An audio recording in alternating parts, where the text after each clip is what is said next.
mukazi yazadde omwana mata bagazala kikyabategeeza oli yazadde mata buta doni yakubulako n'obwensi olwali twagala kutunuulira lugendo twaloogera entandika yaalwo era netulaba ebibeerawo olwaliwo kitwagala okutunuulira ayuha al-ikhwa twagala kutunuulira alaamatun obubonero allati tadullu ala husni al-khatimatin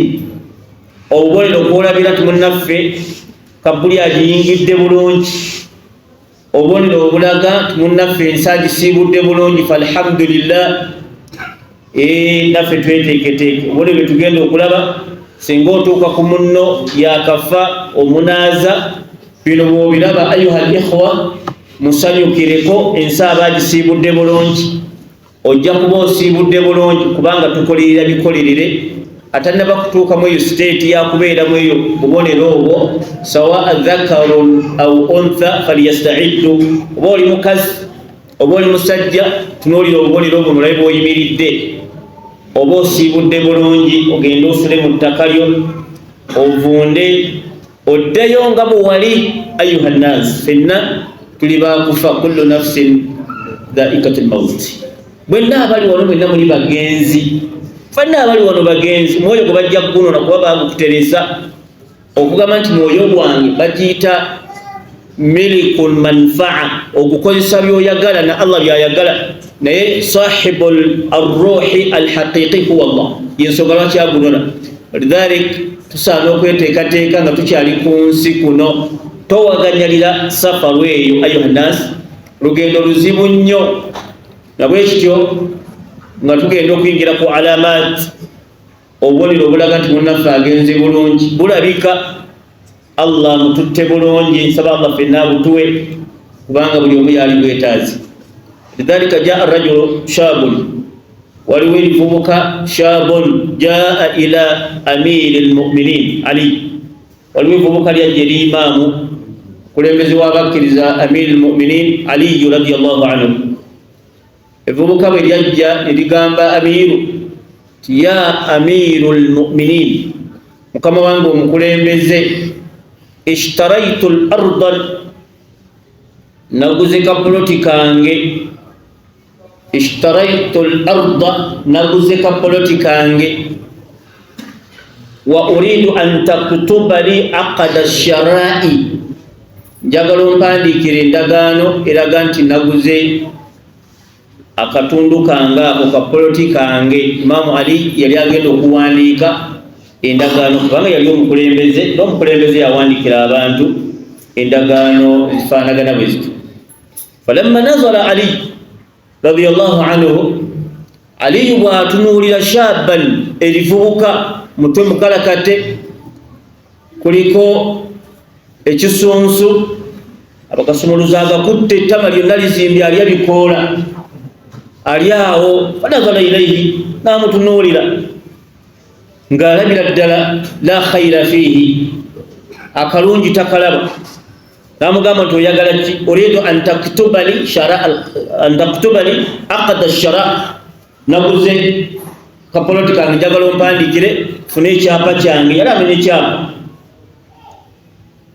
amiru lmuminin yali musajja mugezi ye yani oyo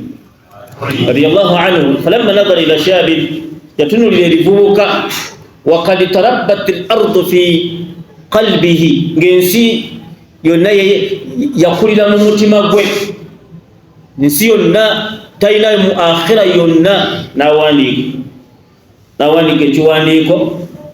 n'agamba nti inna almayita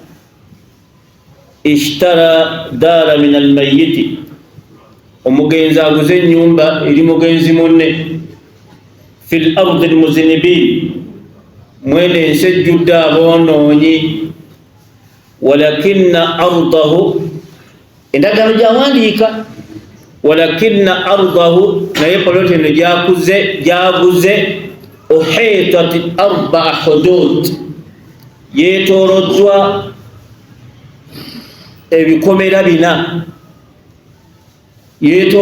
ebikomera bina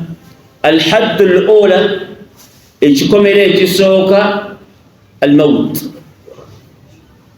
نوانا يغالاتيا كوميري كيسوكا الموت مهما كان الامر جكفا كيراتيجيز ناغما الحد الثاني كوميري كوميري دخول القبر ajja kuyingizibwa kabuli n'abaana baye wagalaatia n'agamba nti haddu thalith ekikobero ekyokusatu sualul qabr bimwetoolodde alina okubuuzibwa ebibuuzo bya kabuli ne bw'anaafaanana ati n'agamba nti haddu alrabi'u ekikomero ekyokuna dukhulul annar sawa yonna ayingizibwa omuliro awul janna oba janna bw'amala okugimala n'agisayiningako wansi najimukwasa nti yiyo alinda falamma nazara ilayhi shabun vubuka bwagitunulamu namuga nti ya amira almuminin nkamangu wekitiibwa akatabta li aqada maqbaran au aqada shara mwalimu sitegedde ekyokoze ompandikidde endagaano ya limbo nazze eggula limbo oba ompandikidde endagaano yange ya ttaka lyange kiki kino oba muntegera kyeŋŋamba إذا تربت الأرض في قلب البشري سينجين سيكون دم متما كبوت بوفاننا نامو غامت موانا وانجي لا تركنن إلى الأرض لا تركنن إلى الدنيا ناتاني كوك مبولي موانا وانجي كلا وينا إنسي كجود نيتو ويسيغاني لانجي الدنيا إتغام تركنن تبا ركن ينفج towodira obulamu bwonna n'obusiba ku nsinga bwenkulaba fa inna almauta yufnina wa yufniha okimanyi nti okufa bikujja kukulesa ebintu ebyo byonna n'ensi kujja gizingawo walidhalika ayuha alikhwa amiru almuminin kana yudarrisu lumma yali asomesa umma la tarkananna ila dunia olaba ng'ensi etudde nnyo omutima gwo jogera olunaku lw'onobeera ku aktaafi rijali nga bakusitulidde waggulu n'obuvubuka bwo bakutwala ila hufratin eri ekinnya la jiranon teri mulirwanan wala munisan teri akunyumiikiriza ila amali kujjako byoteeseteese ayuha likhwa falidhalik alamatun obubonero allati tadullu ala husni lkhatima omuntu ensi agimaliriza bulungi awalan akasookera ddala towangudde bulungi ensi ogivuddemu bulungi ogenda kwebaka mirembe kubanga nabagamba teriyo kifo kisanyusa nga kabuli singa obadde okikolerera tekiriyo mu nsi yonna ku birungi ebiriyo teriyo kifo kisanyusa mwana wa adamu nga tanaba kuyingira jana nga kabuli omuntu yalibadde yeegumba era bwolaba bakkiriza bonna basabira abantu abali mu nsi kuno bafe nga ye bwafudde ku birungi byalabi لذلك قبل akasooka muntu afudde bulungi nutqu shahada okwatula ekigambo ekyo kalimatun basita jiddan kigambo labanga ekitono lakinna qawiman aziman qawiyatun inda rabbina subhanahu wa ta'ala allah yakissaamu amaanyi mayitirivu nnyo inda nutqi singa oyogera nutqi shahada inda almaut singa allah kuwano oyogera ekigambo la ilaha illa allah kigambo ekyo kyangu mu kukiwulira naye kirina ebiwaji musanvu wadde nga kisingawo kiyinza n'okuyingira 45 naye tugenda kufuna ebiwaji okwogera ekigambo ekyo la ilaha illa allah kisembeyo owangule darayini edduniya ne akhira kirina okuba nga kirina ebikondo 8 tugenda kulabako 7 oba 10 nabimeka bingi naye abamanyi khassasa 7 bayogerayo 7 ne babisimbako nnyo essira ayuhannaasi tegereka ayuhalikhwa kigambo ekiraga nti omuntu afudde bulungi oba yafadda oba anaafa oba afudde olwaleero wa akhiru kalamihi la ilaha illa allah fakad faza fawzan azima allah bamuwadde kinene nnyo lidhalika qala nabiyu kama jaa alhadith fi kitabi imam alhakimun imam hakim ategeza hadithi وغيره نابل من حديث معاذ بن جبل بسند صحيح أو بسند حسن ولو سند صحيح نسند حسن فوق حسن hadithu sahih elina shurutu ttaano ezigifuula hadisi sahih ziri ttaano shurut. Kati ku shurutu ttaano zino bekukutukako emu ebadde sahihu ng'eddamu hasani, ebadde sahih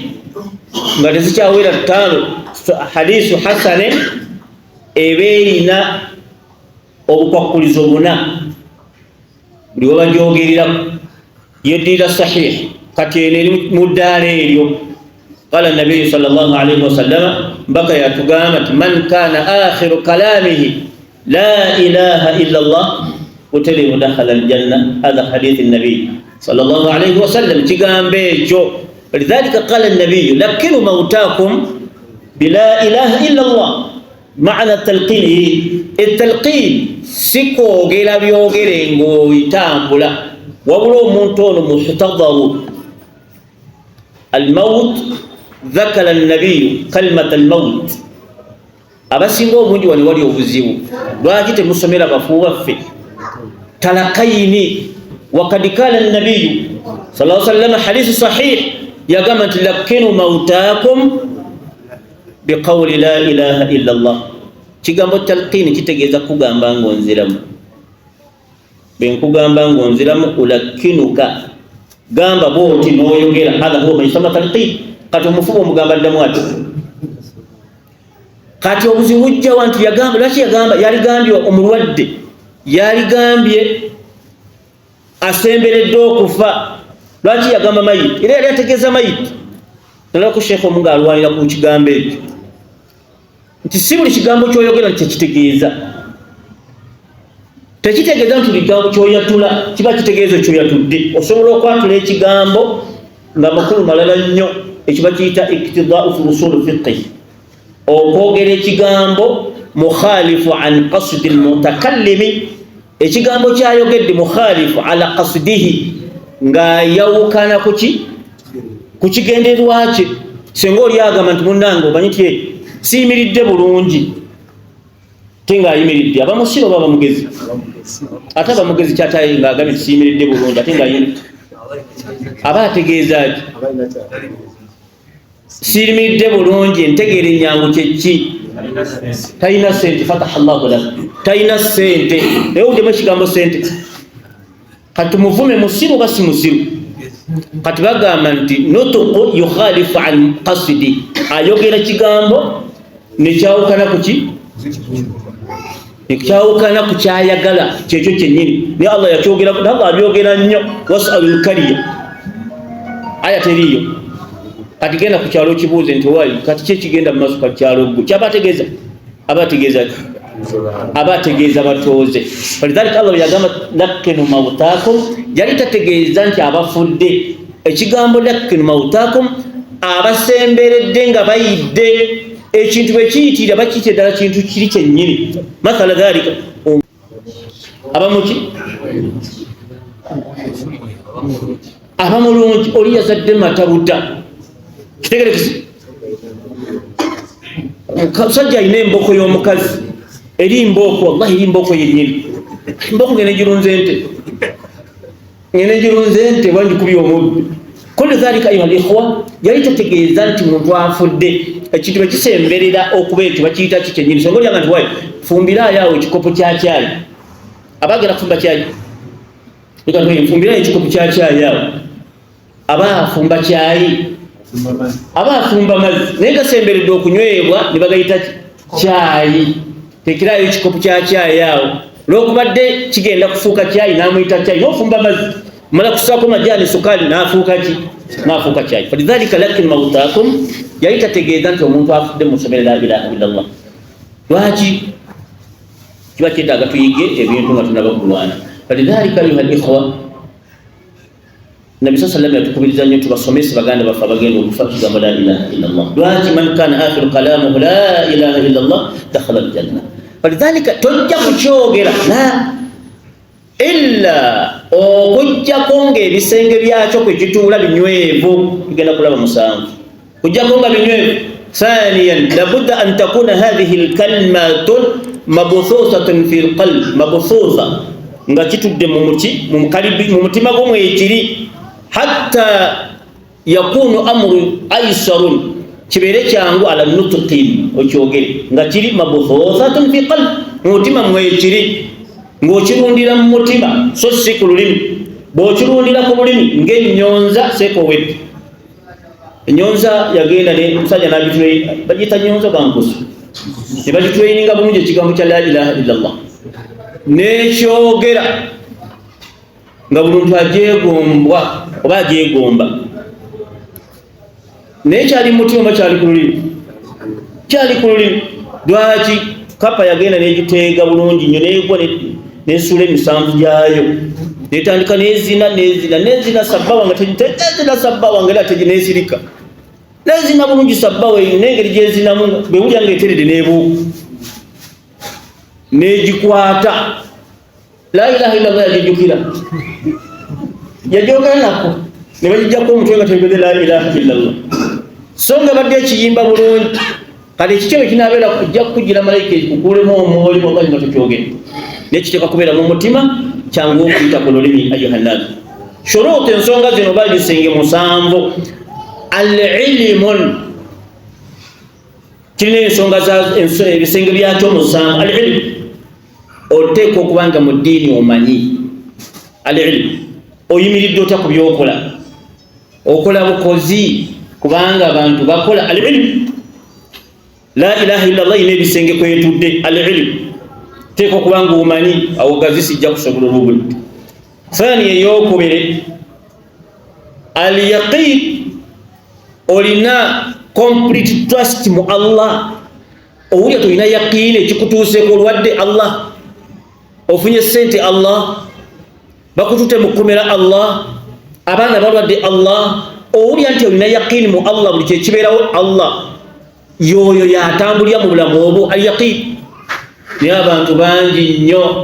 alwala wallahi Allah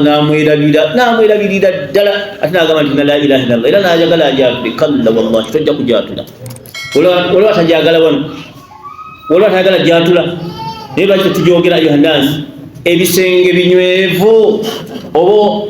okola bakola eyokusatu ayuhannas al-ikhlas olina okukola nti kyokola kyonna nsaze embuzi ero lilla oba boogera oba teboogedde nze gisaze lilla essola ngeri gyogiwundamu ogiwundira Allah oba waliwo omuwalimu yakusomesaako yasarna akulabe bulungi engeri gyosika ebibegabega nobisika wena nobeerawo nga wena olinga emmotoka gibaleseemu omuliro olyawo ogira bugizoodi oli muswala kubanga omuwalimu agenda kisajja kino wallahi kisaala oyo ani agenda gikola al-ikhlasu lillah onootegeera otya ikhlasu lillah bw'osaala awali ente n'oba mwewembeefu n'olaba n'awali abantu ng'oli mwewembeefu oba ekinyonyi oba kimanya nti ikhlasu weeri naye bw'olaba nti bw'osaala awali ente ofaanana bulala n'awali abantu waliwo enjawulo egaana ikhlasu gitunulira awo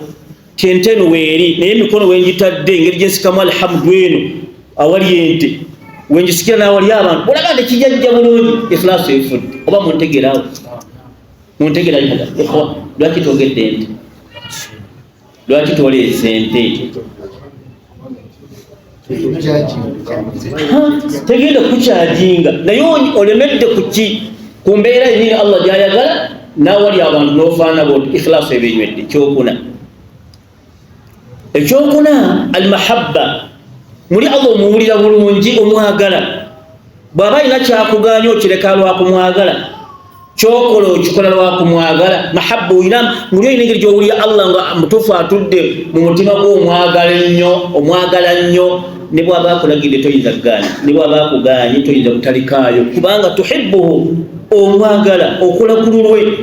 ensonga ey'okutaano mu bufunze ayuhannas yeeruwa assamu kyeki be basomye etteeka oliwulidde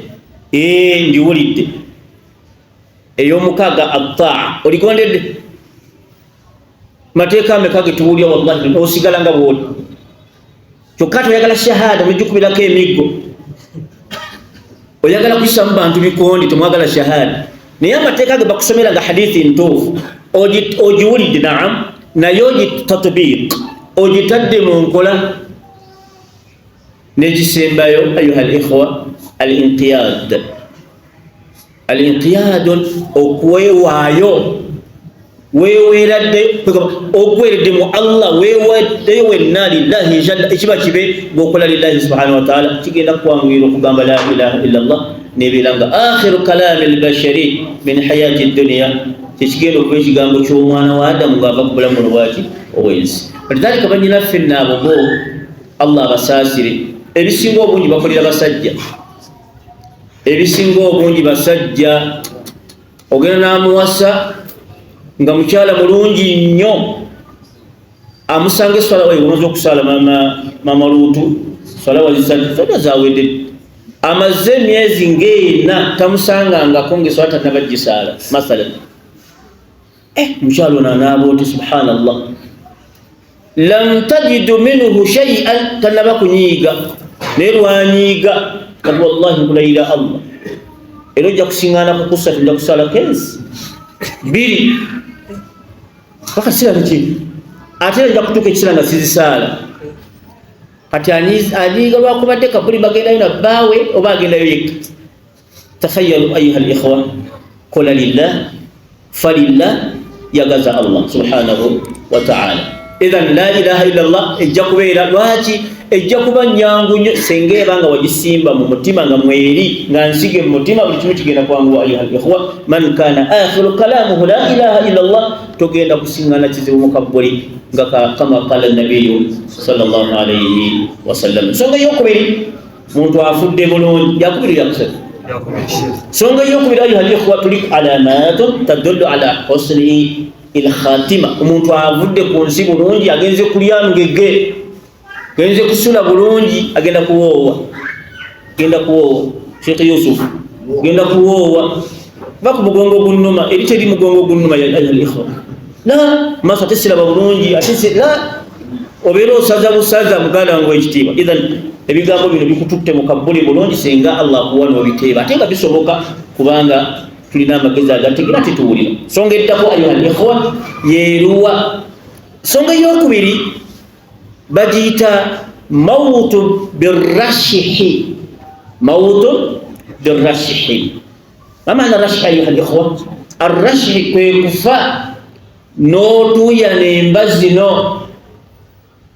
n'ovaamu entuuyo Allah sekuba owangudde fa n'otuuyana lidhalika thabata dhalik sahaba ayitibwa Buraida mutabani wa Hasib agamba nti innahu kana fi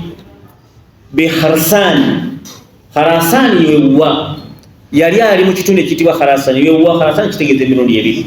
kitegeeza al-ardh allati la tuslihu lizar'i awantu awatasobola kulimwa sikuzika lukalu balita lukalu balita olunnyo siru sukali tuteekwa kuba lunnyo akantu kebayita olunnyo akantu ako bakayita Khorasani ekitundu ekyokubiri amakulu agokubiri iqilimi province eyo egatta ensi zino egatta Irani negatta Afghanistan negatta Middle East awo dawna bayitawo Khurasan kati yali mu katundu akayitibwa Khurasan ani Buraida mutabani wa Hasib agamba tuli kukiye ku point yituko tugamba tuti ali hanas abonera akalaga nti omuntu afudde bulungi kufanga atuyanye obujulizi buli wa hadith sahaba ona ayitibwa Buraida mutabani wa Hasib yali Khurasan mutegedde wa Khurasan sawa wali olunya kataga makulu tegakola wano tugambye kitegeeza amakulu amalala Middle East oba Irani ne Afghanistan au nabayitawo Khurasan singa obeera mu katundu ako yali eyo agamba nti waada akhalahu muganda we yali mulwadde n'agenda wamulabe ng'ali mu saidizeeyo agamba nti fawajadtuhu bilmaut agenda okutuuka wali malayika zatuseda zimukandula mwoyo zigutwala agenze kulaba mulwadde yamutuukira mu kaseera kennyini ng'afa bwatuuka ng'afa n'agenda waali agamba nti faidha bialaqin ala jambai, agenda okulaba nga omusajja yenna atuuya nyenemba n'agamba nti Allahu akbar, aga nti kyekibaddewo ganda wange afudde, fa inni sami'tu rasulallah, nze kennyini namwewulira, nze kennyini yaqulu sallallahu alaihi wasallama mawtu lmumini, omuntu omukkiriza enfaye bialaka jambai, kasitolaba nga atuuya nyemba aba agenze bulungi. Idhan akabonero akalaga nti omuntu agenze bulungi senga atuuyana n'omutukako ng'entuuyo zimugira ki, zimuttulukuka naddala kumba aba agenze bulungi mu ngeri efaanagana bwe. Oba ntegereka? Ensonga ey'okusatu eraga nti omuntu afudde bulungi.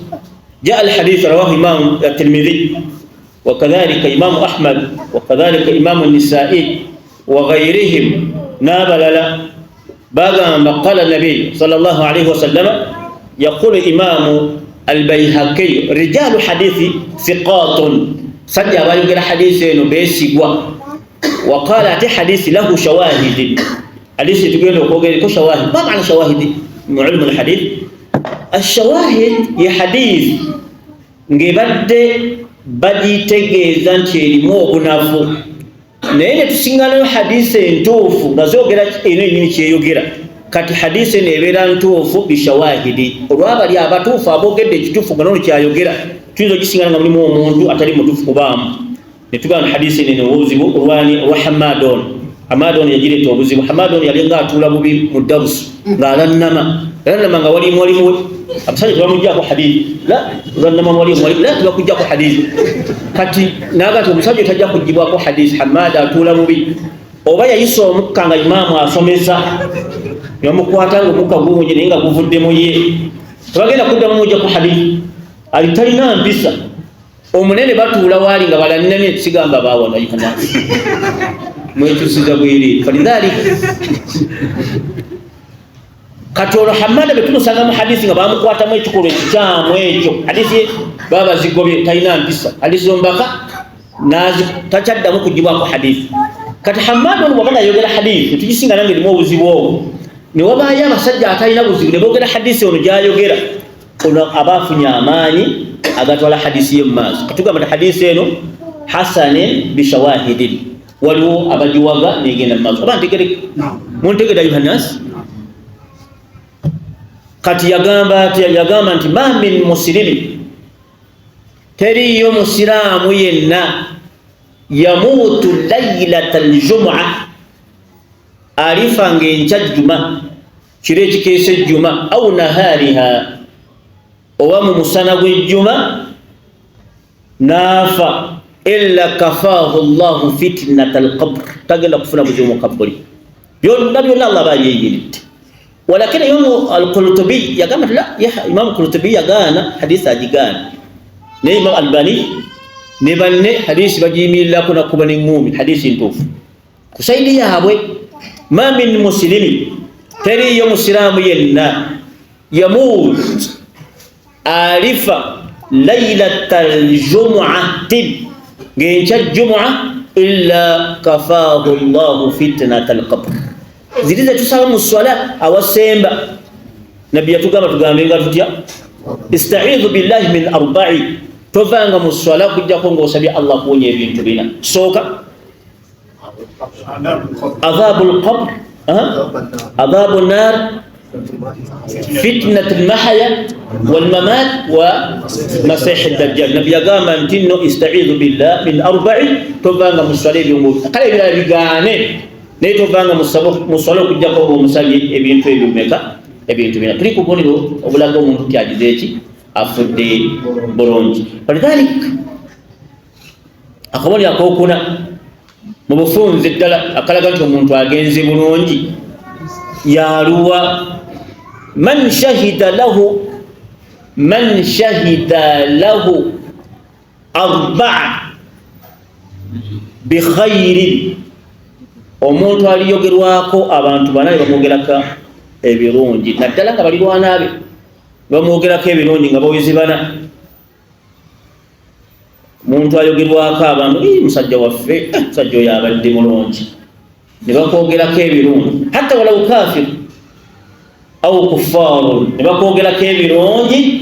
Allah bamaze okusumulula lwaki jaa alhadith da Tirmidhi hadith yaje ya Imam at-Tirmidhi kana nabii sallallahu alayhi wasallam fi dars kama nahnu fihi gabe tuli wano lwalero fajaat janazatu niwaitawo omugenzi wali fa athnu lahu khaira nimamwogerako ebirungi musajja abadde mulungi oyo gubatwala abadde mulungi faqala nabiyu mbaka n'agamba wajabat yeyawulira teyayongera wajabat hadithi ya Tirmidhi fa idha huwa bithaniya baba lyawo n'owokubiri bamulesa lyafudde sajja ebyo wallahi zibu nnyiri lyafudde limulaba twale libadde zibu faqala nabiyu wajabat Umar namuza ya Rasul wama wajabat eziyitiridde ziri kitegeeza tozivunula okugambi wajabat kiki ekigenda maaso faqala nabiyu falamma marrat al-ula oli yayiseewo athnaytum alayhi khaira mwamwogeddeko ebirungi fawajaba lahu au wajabat lahu aljanna Allah muwadde janna mwogedde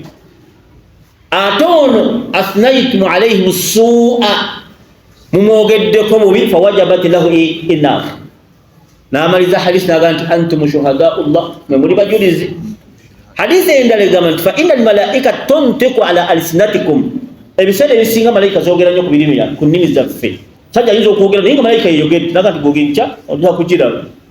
ogwe ne bakuyita omulogo naye nga malaika yabadde eranga